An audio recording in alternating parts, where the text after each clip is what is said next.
Assalamualaikum warahmatullahi wabarakatuh.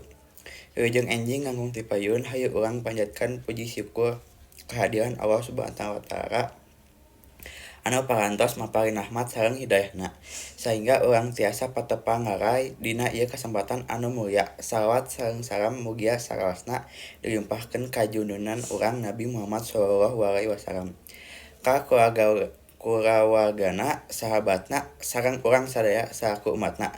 Hadirin anu dipikaromat, dina kesempatan ieu abdi bade nyarioskeun ngeunaan pentingna diajar pikeun ngahontar cita-cita.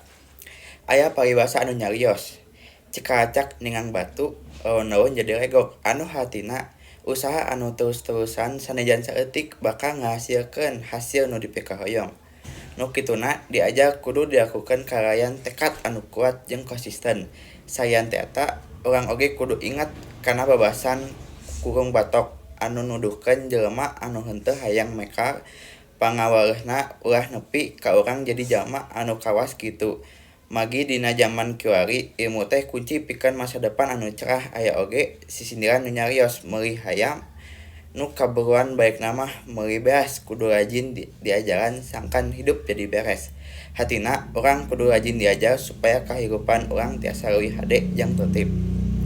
Panutup sakitu biantara ti abdi mugia aya manfaatna pikeun urang sadaya. Upami aya kecap anu kirang maranah abdi nyuhunkeun hapunten. Assalamualaikum warahmatullahi wabarakatuh.